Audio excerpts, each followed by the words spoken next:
कर रहे थे, एमटीपी जो कराया जाता है वो 3 प्रकार के हार्मोन द्वारा कराया जा सकता है। यानी 3 प्रकार से कराया जा सकता है। पहला हार्मोन द्वारा, दूसरा निर्वात चूषण द्वारा और तीसरा शल्य विधि द्वारा।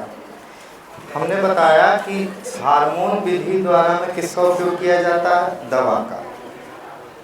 दवा में हार्मोन रहते हैं। कौन से हार्मोन रहते हैं? Anti progesterone. एक्चुअली में आपको ये मालूम होगा कि गर्भ धारण करने में अगर कोई हार्मोन मदद करता है तो उस हार्मोन का नाम क्या होता है? प्रोजेस्टेरॉन। गर्भ धारण बनाए रखने में मदद करता है प्रोजेस्टेरॉन, और हमको गर्भ में पल रहे बच्चे को मारना है, तो इसलिए प्रोजेस्टेरॉन के जस्ट विपरीत दवा देना होगा। तो प्रोजेस्टेरॉन के विपरीत जो दवा होगा वो एंटी प्रोजेस्टेरॉन होगा। तो अगर हम एमटीपी कराना चाहते हैं, एमटीपी कराना चाहते हैं जो भी रहे, तो उस हार्मोन विधि द्वारा कराना चाहते हैं, तो हमको ऐसी दवाओं या ऐसी गोलियों का उपयोग करना होगा जो प्रोजेस्टेरॉन के विरुद्ध कार्य कर सके।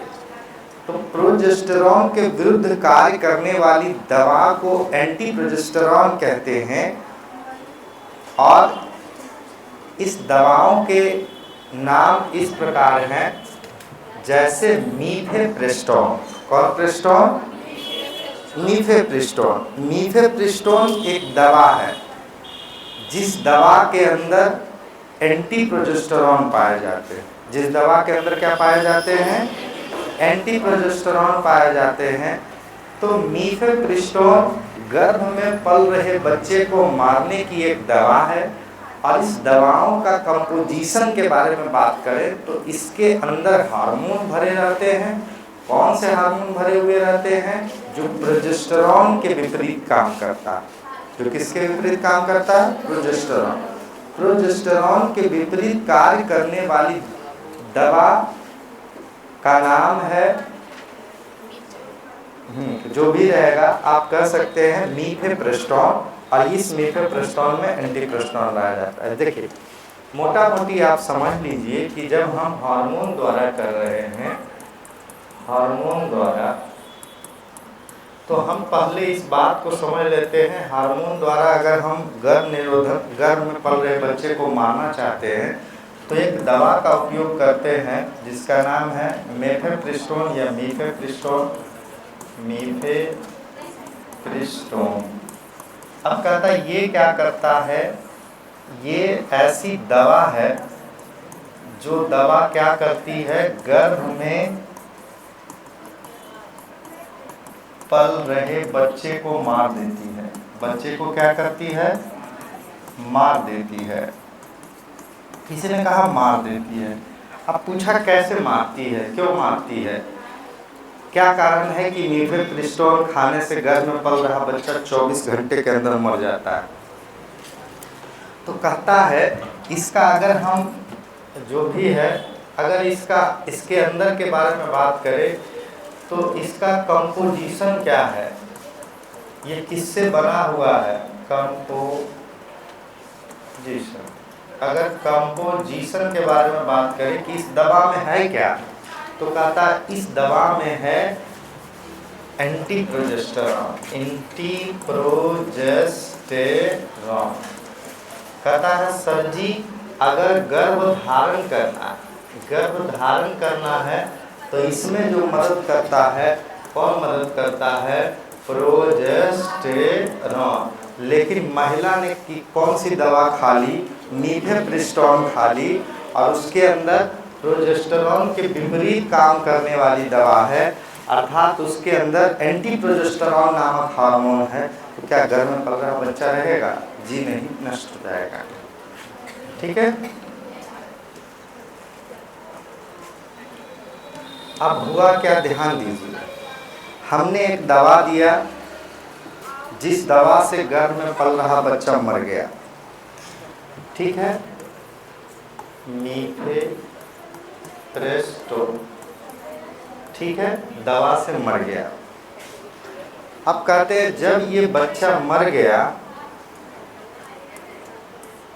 जब ये बच्चा मर गया बच्चा लोग, तो अब क्या होगा, ये जो बच्चा मर गया है, छोटे छोटे इसके टुकड़े बन गए हैं, ठीक है ना।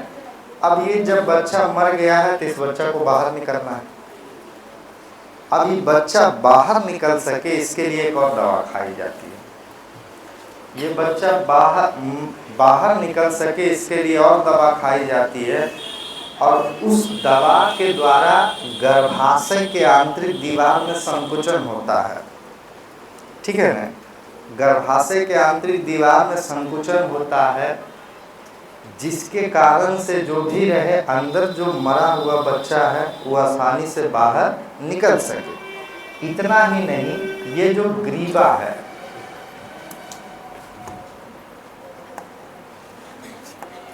ये जो ग्रीवा है, ठीक है ना, ग्रीवा, ये दवा क्या करती है, गर्भाशय में संकुचन पैदा करती है।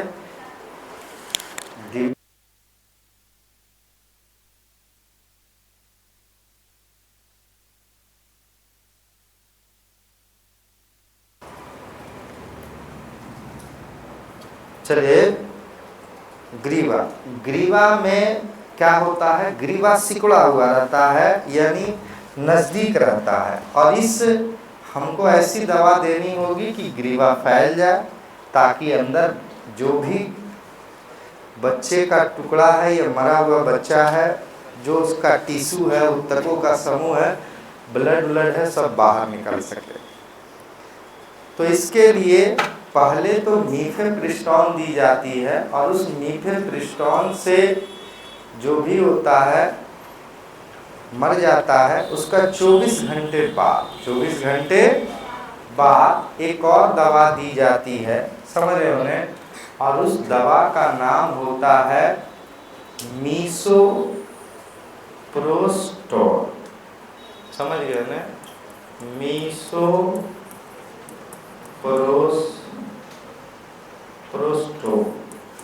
ठीक है ना।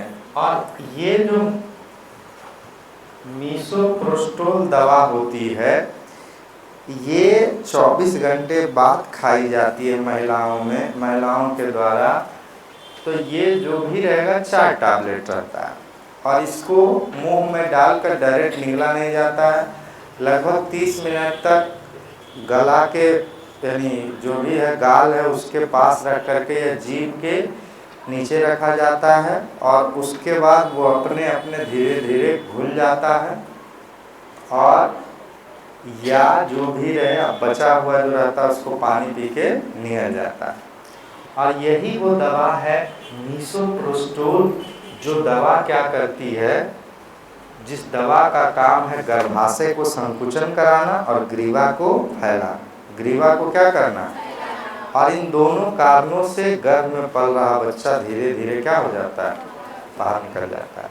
तो डॉक्टर जो भी रहेगा या तो 2 अलग अलग दवाएं देते हैं। एक दवा रहता है मीफेप्रिस्टोन 1 टैबलेट, और 4 टैबलेट रहता है क्या, मीसोप्रोस्टोल। इसका काम है जो मरा हुआ बच्चा है उसको बाहर निकालना, और इसका काम है गर्भ में पल रहे बच्चे को मारना। कभी ये दोनों अलग अलग दवा मिल गया, या कभी कभी कॉम्बो मिलता है। कॉम्बो में क्या रहता है, इस तरीके से एक बड़ा गोली रहता है, समझ रहा है, 4 गो छोटा गोली रहता है। तो ये जो बड़ा गोली है, ये बड़ा गोली है मीफेप्रिस्टोन। कौन प्रिस्टोन, मीफेप्रिस्टोन। और ये जो 4 गो छोटका गोलियां है, इसका नाम होता है मीसोप्रोस्टोल। ये दवा जो है गर्भ में पल रहे बच्चे को ये मारता है, और ये बाहर निकालने में मदद करता है। पहला दवा लिया जाता है, उसके बाद फिर 24 घंटे बाद अगली दवा ली जाती है, उसका अलग प्रोसेस रहता है।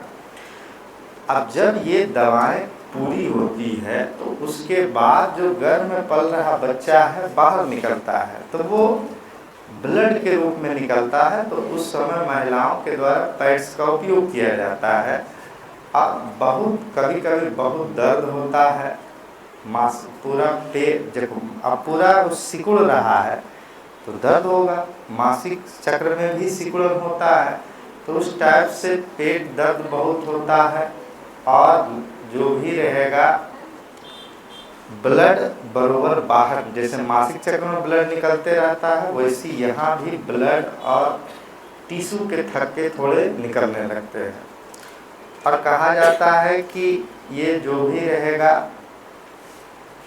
तो ये सारी बातें होती हैं, ठीक है। और इन दवाओं का उपयोग हमेशा डॉक्टरों के सलाह से करना चाहिए और डॉक्टरों की निगरानी में रहना चाहिए। कभी कभी इन दवाओं के कारण इतना ब्लड बाहर निकल जाता है महिलाओं में, समझ रहे होंगे, इतना ब्लडिंग तो होती है लेकिन इतना ब्लड हो जाता है कि डर के मारे अगर नहीं बता पाते हैं गैर गार्जियन को तो उसकी मृत्यु भी हो जाती है, ठीक है ना। तो घंटे जैसे जो भी रहता है, तो ये सब सारी बातें हैं कि अगर अत्यधिक ब्लडिंग होना शुरू हो जाए इन दवाओं के खाने के बाद, ब्लडिंग होता है वो डॉक्टर की सलाह से आप पूछ दीजिएगा, और अत्यधिक अगर ब्लडिंग होना शुरू हो गया तो आपको तुरंत जो भी रहता है डॉक्टर के पास जाना चाहिए, ठीक है। तो ये हो गया आपको क्या बाबू, ये हार्मोन द्वारा एमटीपी हो गया। किसके द्वारा? हार्मोन द्वारा। आगे आता है निर्वात चूषण द्वारा, जिसको कहते हैं वैक्यूम एस्पायरेशन। वैक्यूम एस्पायरेशन, तो वैक्यूम एस्पायरेशन में क्या होता है, ठीक है ना। तो वैक्यूम एस्पायरेशन, एक बात और समझ लीजिए कि इन दवाओं का उपयोग आप कब तक कर सकते हैं, तो कहता है 9 से 10 सप्ताह तक। अगर गर्भ में पल रहा बच्चा का कितना सप्ताह का है, 9 से 10 सप्ताह हो गया है, तो आप इसे हार्मोन द्वारा या दवाओं द्वारा आप क्या कर सकते हैं, नष्ट कर सकते हैं, मार सकते हैं। उससे ज़्यादा हो जाएगा तो ये दवाएं काम नहीं करेंगी। यानी कि इस बात को आप समझिए, पूरा खेल बाबू ध्यान दीजिए। बात क्या है कि अगर होगा 1 महीना जो होता है, 1 महीना, फिर अगला दूसरा महीना, फिर अगला तीसरा महीना, 1 महीना में कितना सप्ताह, 7 चौके 28, तो 4 सप्ताह इधर हो गया, और अगला महीना में भी कितना, 4 सप्ताह, एंड नेक्स्ट 4 अगला मंथ में भी 4 सप्ताह।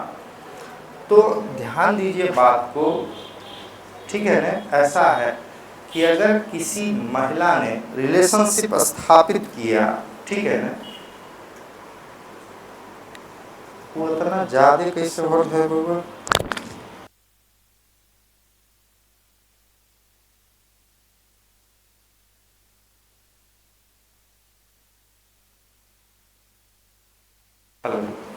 अगर किसी महिला ने रिलेशनशिप स्थापित किया, ठीक है ना, तो मान लिया जाए कोई दंपत्ति है, उसने रिलेशनशिप स्थापित किया। अब हर हमेशा नेगेटिव नहीं सोचना है कि रिलेशनशिप नेगेटिव मायने में भी हो सकता है। मान ले कोई दंपत्ति है, वो शादी ब्याह कर लिया लेकिन इतना नहीं कमा पा रहा कि आने वाले बच्चे को क्या कर सके, स्कूल दे सके, अच्छा सुविधा दे सके, तो इसलिए वो कह रहा है कि मैं अपने आप को पहले सेटल कर लूँ ताकि आने वाले बच्चे के लिए अच्छी सुविधा और बेहतर एनवायरनमेंट दे सकें। कहता है केवल पैदा करने से नहीं होता है, आने वाले संतानों के लिए सारी चीज़ें व्यवस्था करने से होता है। तो इसके लिए क्या होता है, इसी को कहते हैं परिवार नियोजन, फैमिली प्लानिंग। यानी फैमिली के बारे में प्लान करना पहले, उसके बाद संतान को उत्पन्न करना। तो जो पढ़े लिखे लोग हैं, जानकार बुद्धिमान लोग हैं, वो इस बारे में सोचते हैं, ठीक है ना।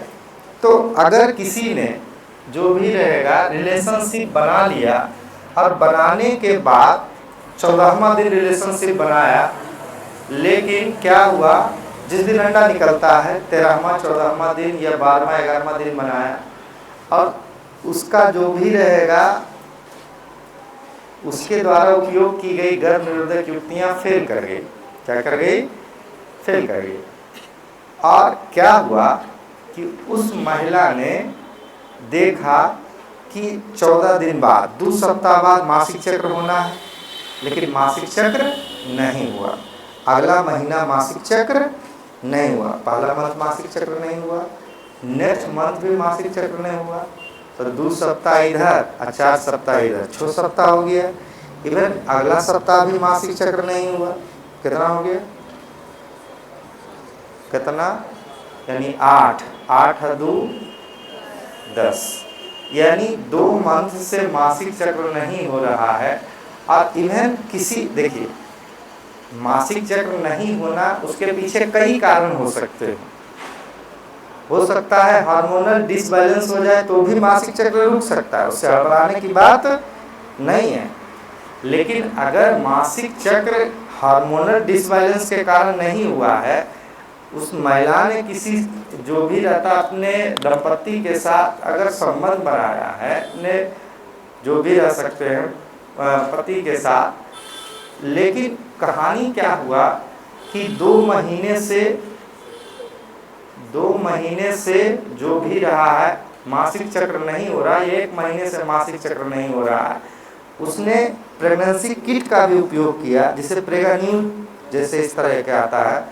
प्रेगनेंसी किट में जो भी है पॉजिटिव दिखा दिया गया और मासिक चक्र भी नहीं हो रहा है। मासिक चक्र तभी नहीं होता है जब गर्भधारण हो जाए। तो उसने 4 सप्ताह तक देखा, 5 सप्ताह तक देखा, 8 सप्ताह तक देखा, लेकिन मासिक चक्र नहीं हो रहा। तो उसे तुरंत क्या अपनाना चाहिए?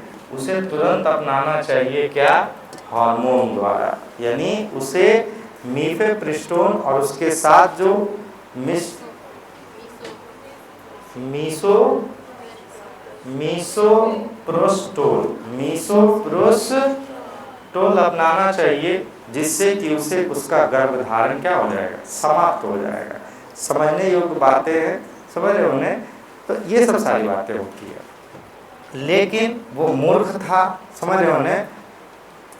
मैथ्स का स्टूडेंट था, उसको ये सब पता नहीं था। आरएस वाला, मैथ्स वाला, इस सब को नहीं पता रहता।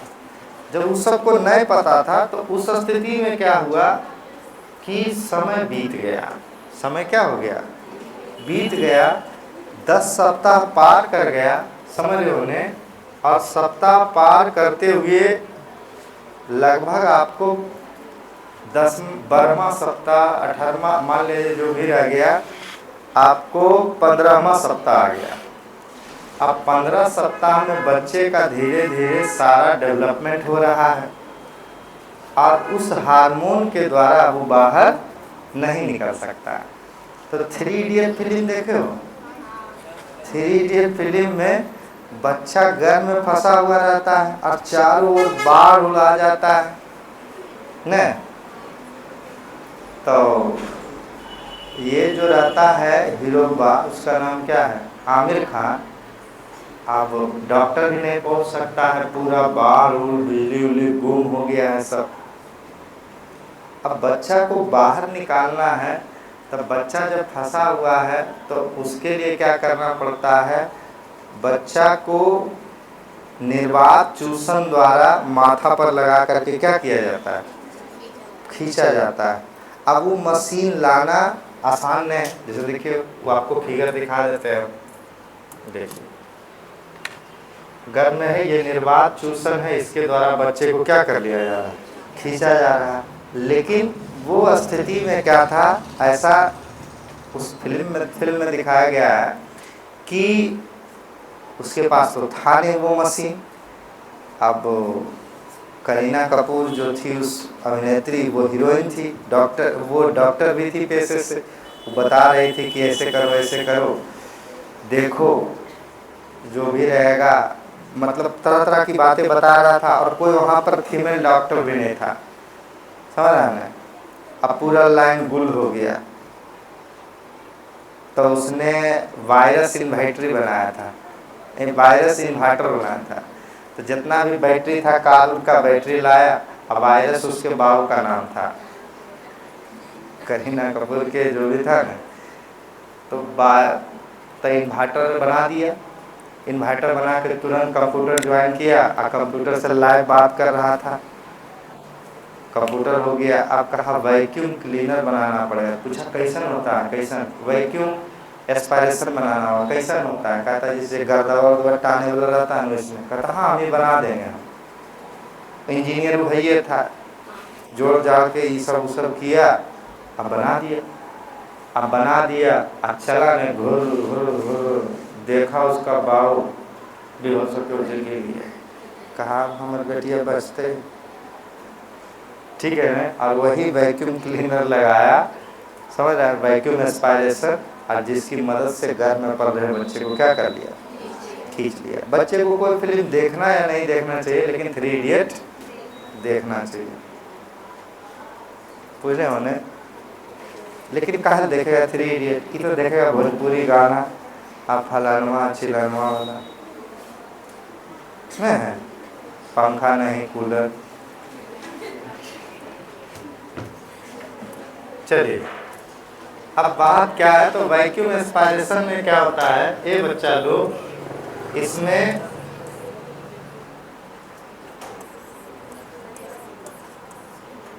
निर्वात जो भी होती है, निर्वात चूषण नामक एक मशीन होती है, वैक्यूम वाला मशीन होता है, वैक्यूम एस्पायरेशन।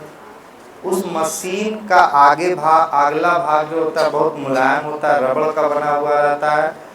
उसी को जो भी होता है योनि से ग्रीवा से होते हुए अंदर भेज दिया जाता है, समझ रहे होंगे। और वही जो वैक्यूम एस्पायरेशन है वो प्रेशर से खींच लेता है, और गर्भ में पल रहा बच्चा टान लिया जाता है, एकदम हत्या कर दिया जाता है, ठीक है ना। तो देखिए आपको हम दिखाते हैं।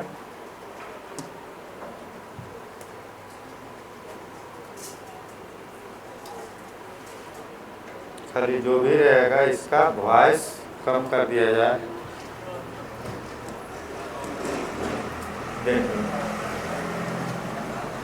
देखिए ये घर में बच्चा पल रहा है, घर में बच्चा पल रहा है, ठीक है ना। और ये योनि हो गया, योनि में एक क्लिप लगा दिया गया, ये इस तरीके से और ये इस तरीके से, ठीक है। और ये जो हो गया ग्रीवा हो गया, यहाँ पर ये क्या हो गया, ग्रीवा। योनि में क्लिप लगा करके इसे क्या कर दिया गया, फैला दिया गया। क्या कर दिया गया है, फैला दिया गया है। अब इसी में वैक्यूम, इसी के अंदर वैक्यूम एस्पायरेशन डाला जाएगा, और पूरे बच्चे को एकदम टान लिया जाएगा, एकदम, समझ रहे हो ना।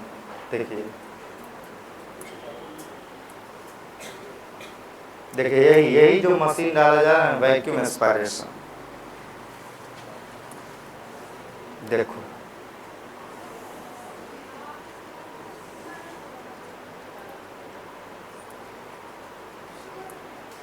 यही, हाँ मर गया, ठीक है ना। ये हो गया, इसका तो बार बार इधर चल जाता है।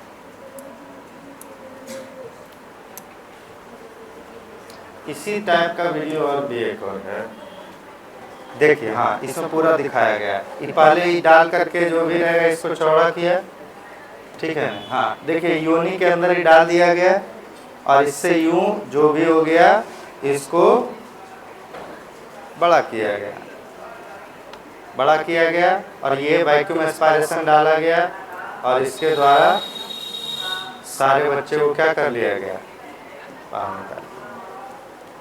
और सबसे दुखद बात यह है कि ये जो घटना होती है ना, अबॉर्शन अधिकतर मामले में अल्ट्रासाउंड द्वारा पहले जांच करा लिया जाता है कि गर्भ में पल रहा बच्चा है क्या, एक्चुअली में गर्भ में पल रहे बच्चे का लिंग बताना गैर कानूनी है, कानूनी अपराध है। लेकिन कुछ पैसे के कारण कुछ लोग गर्भ में पल रहे बच्चे को बता देते हैं कि गर्भ में लड़का पल रहा या लड़की। अब होता क्या है कि अगर गर्भ में पल रहा बच्चा, ठीक है ना, तो यही दिक्कत होता है बच्चा लोग, अगर पता चल जाता है कि गर्भ में पल रहा बच्चा लड़की है, समझ रहे हो ने, और लड़की जैसे ही पता चल जाता है तो वो समाज की ऐसी अवधारणा है कि लड़की पराया घर जाती है, या वंश चलाने का काम लड़का करता है, बाप को मुखाग्नि लड़का देता है। और ये सब रूढ़िवादी धारणा है।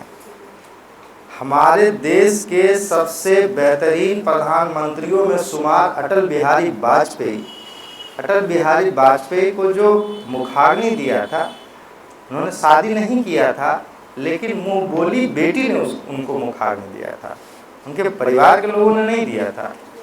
तो कई ऐसे उदाहरण हैं जिसमें बेटियां बहुत अच्छा कार्य कर रही है, लेकिन समाज की मानसिकता अभी भी वहीं धरी की धरी है। तो सिस्टम क्या हुआ कि अधिकतर मामले में ये बात है कि बच्चियों का लिंग जानने के बाद गर्भ में पल रहे बच्चियों को अबॉर्शन कराकर मार दिया जाता है, ठीक है ना। तो शुरुआती पीरियड में जो भी होता है, आप हार्मोन द्वारा उपयोग करिएगा तो उस समय तो पता नहीं चल पाएगा, लेकिन अल्ट्रासाउंड जब कुछ महीने बाद होता है तो उस समय पता चल जाता है कि गर्भ में पल रहा बच्चा जो भी रहेगा मेल है या फीमेल है। लेकिन ये गैरकानूनी अपराध है और अधिकतर मामलों में उस तरीके से गर्भ में पल रहे बच्चे को मारा जाता है। नहीं, बहुत बढ़िया वो शो आता था, उसमें ये वो गाना आता था, मुझे क्या खरीदेगा रुपया, दुनिया से लड़ूंगी, ऐसे कुछ गाना है। सत्यमेव जयते करके सर्च करोगे ना, अगली जन्म मोहे बिटिया न दी हो, कैसे करके तो है गाना। क्या था? सत्यमेव जयते होगा तो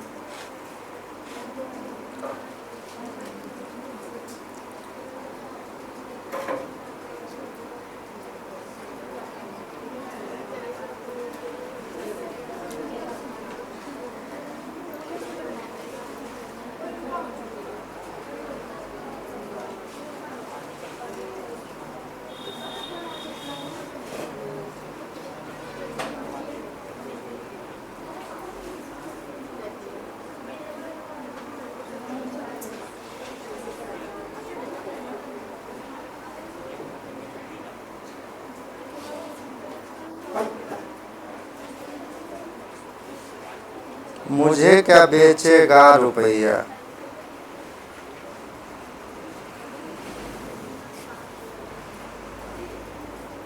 हाँ, हमको गाल नहीं आता है।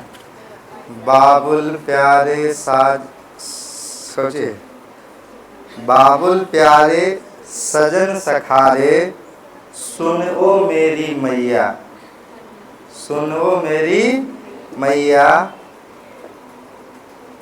बोझ नहीं मैं किसी के सर का, ना मझधार में नैया, पतवार बनूंगी लहरों से लड़ूंगी, अरे मुझे क्या बेचेगा रुपया। इसी करके ये तय में लय में गाना है। कल बाबा की अंगुली को थामे चली थी, इसी तरीके से है। कल बाबा की लाठी भी बन जाऊं, अम्मा तेरे घरौंदे की चिड़िया हूं मैं, दाना लेकर ही वापस घर आऊंगी। जिसकी फितरत में गैरत समाई नहीं, जिसको दौलत से ज़्यादा मैं भाई नहीं, ऐसे साजन की मुझको ज़रूरत नहीं, ना कहने का सुन लो मुहूर्त यही, अकेले चलूंगी किस्मत से मिलूंगी, मुझे क्या बेचेगा रुपया। अच्छा ये है, मतलब कह रही है कि ये बाबुल मैं तुम्हारे सर का बोझ नहीं हूँ, मैं चिड़ैया वह नहीं हूँ कि उड़ जाऊंगी, मैं उड़ जाऊंगी लेकिन तुम्हारे लिए लाऊंगी। समझ रहा है ने, तुम्हारी घर की सारी व्यवस्था करूंगी। समझ गया ने, तुम्हारे तो बाबुल को समझा रही है, मैया को समझा रही है, तो लेकिन क्या कहे, बुझ रहे होने। तो बहुत सारी लेकिन विडंबना है, धीरे धीरे सुधर रहा है, बड़े बड़े लोग इस बात को समझ गए हैं। अब अमिताभ बच्चन इस बात को समझता है कि जितना बेटा है उतना बेटी भी है। अभिषेक बच्चन भी समझता है, ऐश्वर्या राय भी समझता है, एक बेटी है खाली बस, आराध्या बच्चन। यहाँ एगो बेटी हो जाए तो बिल गेट्स, दुनिया का एक बार का अमीर आदमी, उसका भी एगो बेटी है खाली बस।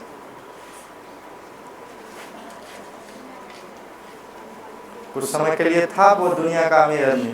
तो इस बात को समझिए कि बेटियां जो है बेटों से कम नहीं है। इसके लिए कई हमारे समाज में फिल्म बन चुके हैं, जो भी रहेगा ऐसी बातें हो चुकी है।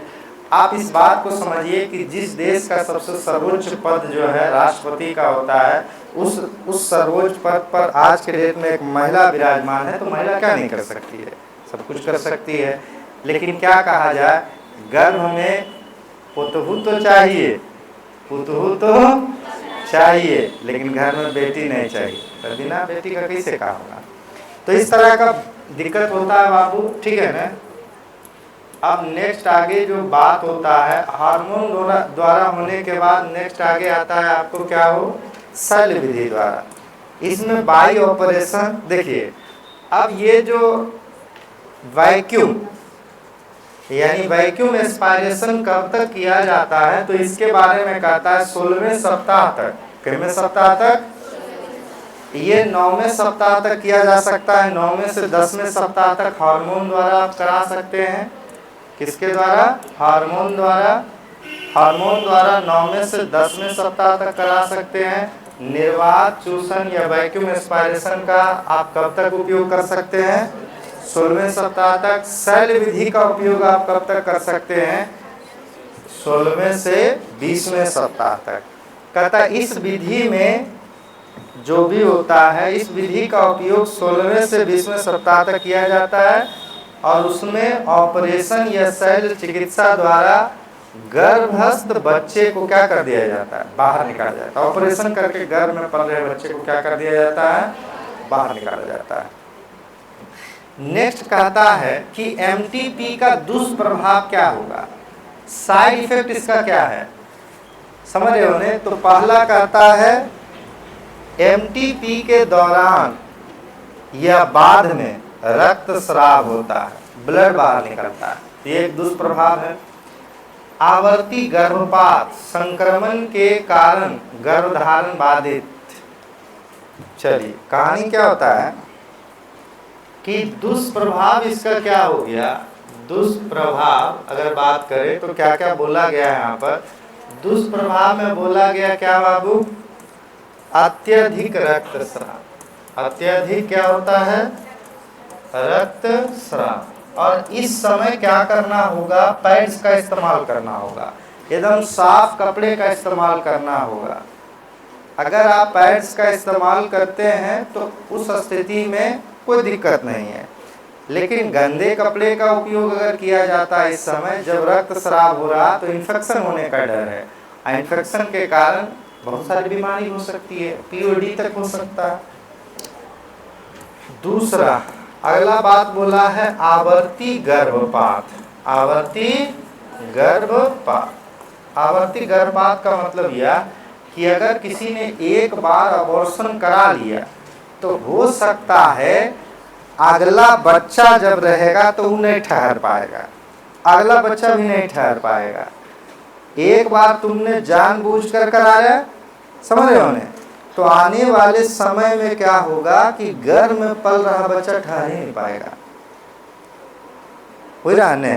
बार बार अपने से गर्भ में पल रहा बच्चा क्या हो जाएगा, बाहर निकल जाएगा या नष्ट हो जाएगा। 2-3 महीना रहेगा फिर नष्ट हो गया, अगला 2-3 महीना रहेगा फिर नष्ट हो जाएगा, अगला 2-3 महीना रहेगा तो फिर। तो इसका दुष्प्रभाव यह है कि हो सकता है आवर्ती गर्भपात, एक बार तो जानबूझ के कराया लेकिन आने वाले समय में बार बार होगा।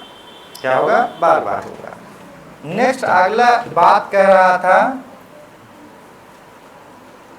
अगला बात क्या कर रहा था, संक्रमण के कारण गर्भधारण क्या हो जाएगा, बाधित।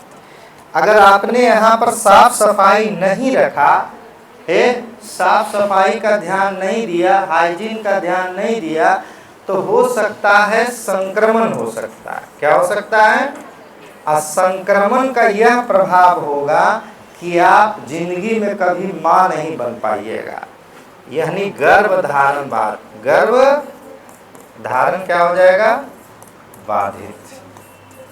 गर्भधारण क्या हो जाएगा, और हो सकता है संक्रमण हो जाए, आपको पीओडी हो जाए। समझ गया ने, तो पीओडी नामक बीमारी या कोई ऐसी बीमारी हो जाए जिसके कारण से आपको गर्भधारण की समस्या हो, गर्भधारण की क्या हो जाए। आगे कहता है, एक बात समझिए, नेक्स्ट अगला बात कहता है कि हमारे देश में एमटीपी को लेकर एक कानून बना है। समझ रहे हो ने, हमारे देश में एमटीपी को लेकर कानून बना था सन 1971 में। समझ रहे हो ने, तो एमटीपी को लेकर कानून बना था, आपको क्या कहते हैं, 1971 में। लेकिन इस कानून का संशोधन किया गया, संशोधन किया गया। कब संशोधन किया, 2021 में। और इस संशोधन में कुछ बातें रखी गई, समझ रहे हो ने। तो अगर आपको एमटीपी कराना है, अगर आपको क्या कराना है, एमटीपी कराना है 20वें सप्ताह में। कौन सप्ताह में, 20वें सप्ताह में अगर आपको कराना है, बाकी तो आप एमटीपी गोली से करा लीजिएगा तो कोई कुछ नहीं है, समझ रहे हो। लेकिन 20वें सप्ताह में अगर एमटीपी कराना है तो आप समझ लीजिए शल्य विधि का उपयोग करिएगा, ऑपरेशन करवाइएगा। क्योंकि 16वें सप्ताह तक ही क्या है, आपको वैक्यूम एस्पायरेशन था, और 9वें से 10वें सप्ताह तक हार्मोन द्वारा था। 9वें से 10वें किसके द्वारा, हार्मोन द्वारा। 16वें सप्ताह तक किसके द्वारा, वैक्यूम एस्पायरेशन या निर्वात चूषण। और 20वें से 24वें सप्ताह में अगर कराना है तो आपका ऑपरेशन होगा। क्या होगा, ऑपरेशन, शल्य विधि होगा। तो कहता है कि संशोधन में कहा गया कि अगर कोई महिला 20वें सप्ताह में क्या कराती है, एमटीपी कराती है, तो उसे एक रजिस्टर्ड डॉक्टर, यानी एक रजिस्टर्ड जो डॉक्टर है उसका उस पर साइन होना चाहिए। समझ रहा है, यानी वो डॉक्टर साइन करके देगा कि इसे एमटीपी करा ली। ऐसी एमटीपी कराना जरूरी है, क्योंकि हो सकता है इसका गर्भ में पल रहा बच्चा विकलांग है, या गर्भ में पल रहा बच्चे से माँ के मानसिक और शारीरिक स्वास्थ्य पर खतरा बन सकता है। तो उस स्थिति में क्या होगा, बिना रजिस्टर्ड डॉक्टर के साइन के बिना एमटीपी कराना गैर कानूनी है। क्या है, गैर कानूनी है। तो 20वें सप्ताह में क्या होगा, एक रजिस्टर्ड डॉक्टर, एक रजिस्टर्ड डॉक्टर का साइन होगा, हस्ताक्षर होगा, और उसमें वो हो सकता है ये बात रखेगा उस डॉक्टर के द्वारा कि गर्भ में पल रहे बच्चे की कुछ समस्या है, समझ रहा है, जिसके कारण से आने वाले समय में माँ बाप भी परेशान होंगे और उसका जीवन यापन भी उतना अच्छा ढंग से नहीं चलेगा। इसलिए जो भी रहेगा हम साइन करते हैं, इसको करा दीजिए एमटीपी। एक डॉक्टर का साइन वहाँ जरूरी है। दूसरी बात कहता है कि अगर 24वें सप्ताह में, अगर कौन सा सप्ताह में, 24वें सप्ताह में कोई एमटीपी कराना चाहता है तो वहाँ पर 2 एमबीबीएस डॉक्टर या 2 रजिस्टर्ड डॉक्टर का साइन होना चाहिए, ठीक है ना। और नेक्स्ट कहता है कि 24वें सप्ताह के बाद अगर कराना है, 24वें सप्ताह के बाद कराना है एमटीपी, तो वहाँ पर राज्य सरकार द्वारा गठित एक मेडिकल टीम होना चाहिए। सबसे पहले राज्य सरकार द्वारा गठित एक मेडिकल टीम हो और वह टीम की अनुमति दी जाए, तभी उस महिला का 24वें सप्ताह के बाद एमटीपी कराया जाएगा। आप इस सब के चक्कर में फंसना नहीं चाहता लोग, बात समझ रहे हो ने। सोचता है कि नाम इज्जत ये सब के बात है, और बिना एक्सपीरियंस वाले डॉक्टर के द्वारा, नीम हकीम झोला छाप डॉक्टर के द्वारा एमटीपी करा दिया जाता है, और उसी एमटीपी के दौरान इतना ब्लड बाहर निकल जाता है कि कई महिलाओं का क्या हो जाता है, मृत्यु हो जाता है। तो देखिए, एक बात ये कहा गया है, ये पॉइंट में नोट्स में दिया गया है, देखिए कहा गया है, अकुशल नीम हकीम या झोला छाप डॉक्टर द्वारा एमटीपी कराने से माता की जान भी जा सकती है। ये एनसीईआरटी का लाइन है, नीम हकीम झोला छाप डॉक्टर। झोला छाप लगता है हम अपने जोड़े, लेकिन नीम हकीम है उसमें, ठीक है ना। तो इन सब से नहीं करवाना चाहिए। तो आप इतना समझ गए बाबू, समझ रहे होने क्या क्या हमने पढ़ा अभी तक। अबॉर्शन पढ़ा, अबॉर्शन के कारण क्या है, कराने के पीछे का कारण क्या है, आप स्क्रीनशॉट ले सकते हैं।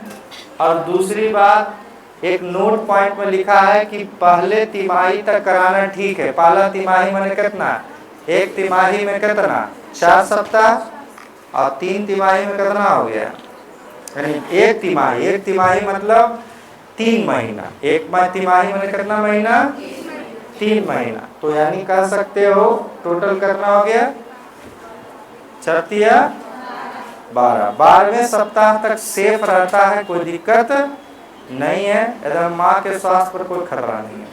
लेकिन उसके बाद अगर कराते हैं, समझ रहे हो ने, तो 12वें सप्ताह तक सेफ है। लेकिन उसके बाद जबकि दूसरे तिमाही माने कितना 24, यानी दूसरे तिमाही में एमटीपी कराना संकटपूर्ण या घातक हो सकता है। तो इसलिए देखो, दूसरे तिमाही के करीब ही था 20वां सप्ताह, दूसरे तिमाही के करीब ही था 24वां सप्ताह, दूसरे तिमाही के करीब ही था 24 सप्ताह के बाद। इसलिए डॉक्टर ने या इसलिए भारत सरकार ने एमटीपी कानून लाया, और एमटीपी कानून में कहा कि अगर 20वें सप्ताह में किसी महिला का एमटीपी कराना हो तो एक रजिस्टर्ड डॉक्टर का साइन होना चाहिए। अगर 24वें सप्ताह में कराना हो तो 2 रजिस्टर्ड डॉक्टर का साइन होना चाहिए। और अगर 24 सप्ताह के बाद अगर कराना चाहते हैं, हो सकता है ऐसा मामला हो कि महिला के साथ दुष्कर्म हुआ या किसी कारण से ऐसा हुआ, और उस बच्चे के आने से महिला के मानसिक स्वास्थ्य पर या आने वाले उसके परिवार के स्वास्थ्य पर खतरा पड़ सकता है, महिला उस बच्चे को नहीं स्वीकारना चाहती है, और तो उस स्थिति में राज्य सरकार एक मेडिकल टीम की कमेटी गठित करेगी, और मेडिकल टीम की मंजूरी अगर मिल जाएगी तभी एमटीपी होगा, ठीक है। और कई ऐसे देश है जहां एमटीपी कराना गैर कानूनी है, और कहीं जो भी है आसान ही है। तो इतना बात तो हो गया बच्चा लोग, एमटीपी पढ़ लिया। उसके बाद अगला आता है, 10 बज गया है ना, क्या कहते हो, मौसम तो ठीक है,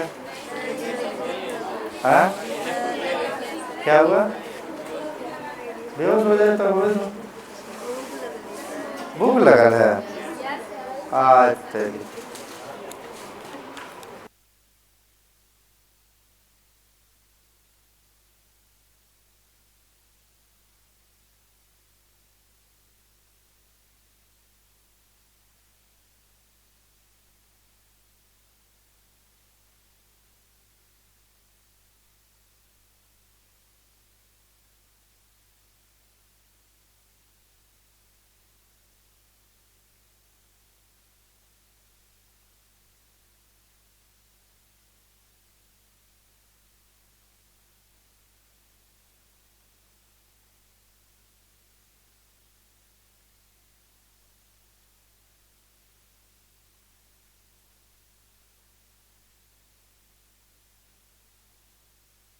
चलिए देखिए एसटीडी के बारे में क्या है।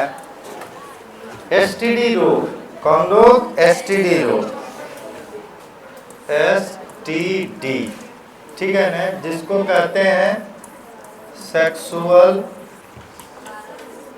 ट्रांसमिटेड डिजीज, ठीक है ना। कैसे है मीनिंग आपका? इसमें तो लिख लो ना, DI डिजीज, ठीक है, सेक्सुअल ट्रांसमिटेड डिजीज। वैसा रोग जो एक व्यक्ति से दूसरे व्यक्ति में यौन संबंध बनाने से या शरीर के फ्लूइड बोले तो तरल पदार्थों के संपर्क में आने से फैलता है, उसे हम लोग एसटीडी बीमारी कहते हैं। अब ये जो भी रहता है इसके कई नाम है एसटीडी बीमारी का, समझ रहे हो? क्या कहते हो? कल नहीं पढ़ा देंगे? हाँ,